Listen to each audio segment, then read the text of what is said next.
Hello, a very good evening. It's 7 on LBC. I'm Iain Dale. Welcome to the programme. Well, as you can probably tell, we're back from the Labour Party conference in Liverpool, back in Millbank studio. And it's going to be, I think, quite an interesting programme tonight. We have Cross Question at 8. We're going to be discussing the crisis in Iran after 9. But let's kick off with the economic crisis, because I don't think anybody can deny that it is an economic crisis at the moment. I'll give you some of my views on that a little bit later.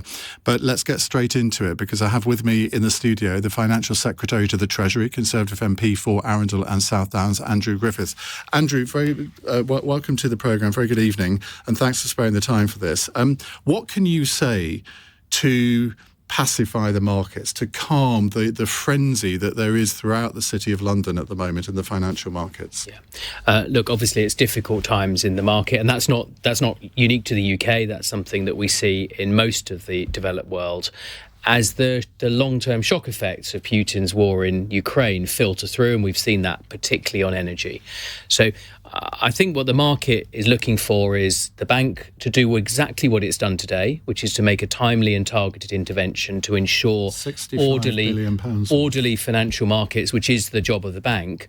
That's done in close coordination with the Chancellor. And again, I think the markets want to and need to know that the Chancellor, the Treasury and the bank are working incredibly closely together, speaking multiple times a day to make sure that we run the economy and deliver stability at this important point in time.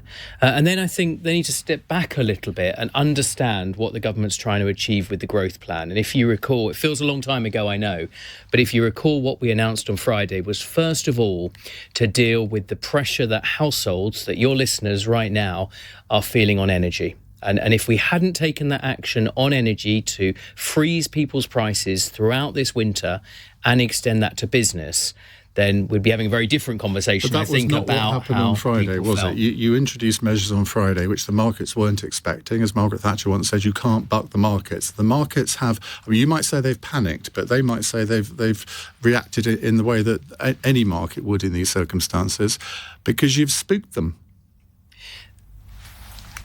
The point I was going to make is about the three elements of the package. So, look, there's a lot of change in markets at the moment, and a lot of uncertainty that we're all having to deal with. And that's not unique. That's not unique. Well, that's not unique to the United Kingdom.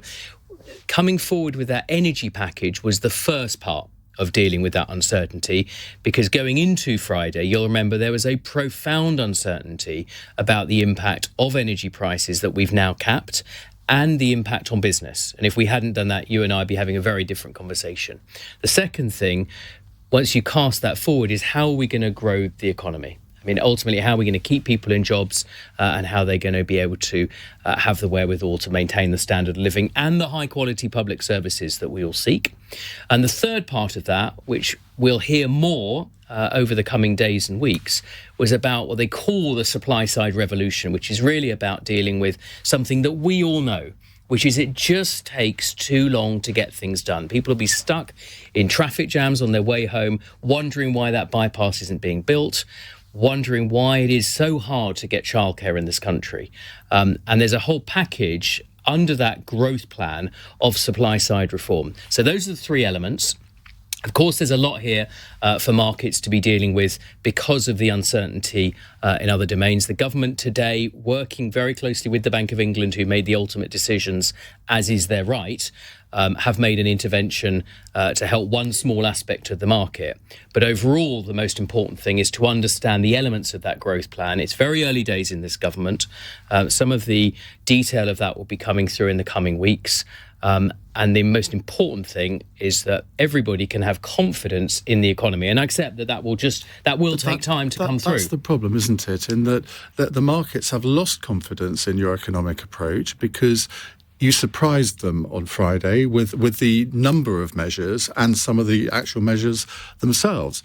And it's possible to argue for each of the individual measures, but to do them all at once at the same time, and having unfunded tax cuts at a time when the economy is not doing well, that goes against all conventional economic wisdom. Now, you might say, well, that's Treasury orthodoxy, and that's what we've got to go against. But if you spook the markets in this way, that's not good. That has a very negative short-term effect on the markets?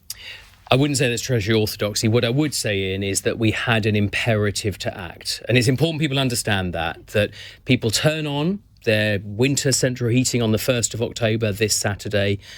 Autumn bills would start arriving. And if we had to do with that, you'd already announced that. The largest part of that statement on Friday was the energy plan and extending that to business. Now, there is a lot to digest. The government is resetting its plan for growth to deal with that long-term need for our country to increase its trend rate of growth from about that 1% to about the 2.5%. And I accept. And the Chancellor is coming forward, as we said on Friday as well. He's asked the OBR to tumble their numbers, to take into account all of those elements that you talked about that couldn't have been done on the fly, but can be done now, to come back and report on the 23rd of November, which is when he will lay out, the medium term. I mean, what could happen to the markets in that time? I mean, surely the OBR. I mean, you've done this mini budget within 3 weeks because of that imperative to act on energy. Fine, but could you really have had enough time to prepare that extent of economic change when you haven't got the figures from the OBR? Wouldn't it have been better to wait? Well, I think you're someone that would generally say, have a proper conversation and treat people with the truth that you can give them. Now, the reality is there's a reset. There's a desire to increase the trend rate of growth. That, of course, has multiple elements to the package. These supply-side reforms covering large domains of the economy, how we get the affordable housing that we need built, how we're going to unlock the clean energy revolution. Right? So there's lots of different chapters of that book, and they will come clear over the coming weeks. The OBR could not have had the detail of that, partly because that detail is still being come forward. We will share that with you and with Parliament over the next few weeks. The OBR will have that. They will do their work as they should do their work, and then the government will come forward. But in the meantime, the country goes into this with its balance sheet in good place. Where they've got the second lowest borrowing in the G7, and the economy, because of decisions we've taken in the past, is able to absorb. Well, you're right. We do have the second lowest borrowing in the G7. So why are the IMF so up in arms about what your plans are? Because you would have thought that they ought to be concentrating on countries that maybe have higher rates of borrowing, but they clearly have no confidence in your strategy. Well, look, there's lots of different organisations out there. They will have to speak for themselves. They're very respected. I have one point of difference with the IMF, which is, we did make a fiscal intervention. That was a choice that we make again. And that's because what that means, and they took issue with this, but it means that every household in the country will go to bed tonight knowing that we have capped their energy bills. Right now, the IMF and they're facing massive mortgage rises. So what you did on energy bills is going to be cancelled out by the fact that many average householders are going to probably have double their mortgage payments by the end of the year. And sad though this is, that interest rates are rising all across the Western world. This is not something that is unique to the UK. We're seeing this in all developed markets, some days different rates, but all markets are seeing that interest rate rise. Why are we seeing that? Ultimately, because of what has happened in Ukraine. Yeah, absolutely. But you must admit that the package of measures that you brought forward on Friday have had an effect which I don't imagine that you predicted. I don't think you would have thought we would be sitting here on the Wednesday afterwards having this kind of conversation. So the very fact that you couldn't have predicted that shows that something has gone wrong. And what I haven't heard, Ian, and I've tried to follow all of the narrative over the last few days very closely, I haven't heard another narrative. I haven't heard anyone say, well, what you're doing on energy is wrong. You shouldn't be intervening to help households. You shouldn't have put in place the measures to help the most vulnerable. I think it was wrong at this time to cut the top rate of tax. And I'm somebody who believes in low taxes and a smaller state. I think it was wrong to bring forward the 1p rise in income tax. I think it was wrong to do the banker's bonus thing, which I can make intellectual arguments for all of those things. But not all together, not at the same time. I mean, it was a big bazooka that you did on Friday. It was a very but comprehensive. It's misfired. It was a very comprehensive set of measures to get the economy growing. And we've got to look at the counterfactual. It's easy to sit here and pick an individual element of the package. Do you think, Ian, that we should be coming forward with supply-side improvements to just make this country better, to move faster, and actually deliver things? Who wouldn't? I mean, but you've got to start that in a place, and we started that on Friday. We came forward with some measures. People will cherry-pick their own different versions of them. A very large part of the debate has been framed about some measures which actually make up a very small amount of the money. The two big measures in terms of helping the economy, well, one, helping the economy immediately with those energy measures, without which we would be having a very different conversation, and people will be sitting here fearful about turning on their heating as the temperatures plummeted over the weekend. The whole concept. And secondly, giving people, because this will help with their cost of living as well, allowing people to keep more of what they earn. That, in my book, is not a bad thing. And when you're looking at the risk in the economy... But when that money is then being taken away in mortgage rises or whatever, it's kind of counterproductive. Now, Ken Clarke told Andrew Marr earlier that he's never known a budget cause a financial crisis like this. Now, I must admit, I never have either. Rishi Sunak, in the leadership campaign, predicted all of this. He called it right. Now, Ken Clarke is saying that you should delay the 1p tax cut and delay the cut in the 45p rate just to stabilise the markets. But I imagine you're going to rule that out.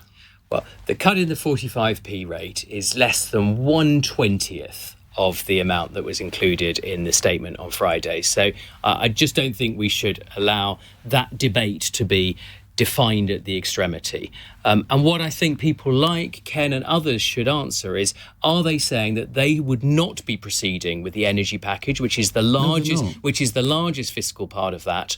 Or when we look at the risk of a potential recession, of a downturn, as well as people needing to have higher household income, which is what a tax cut across the board will do, are they saying that they wouldn't proceed with those? Now you're saying that, in fairness, that's not my view, and it's why I think it remains the right package. No U-turn coming then?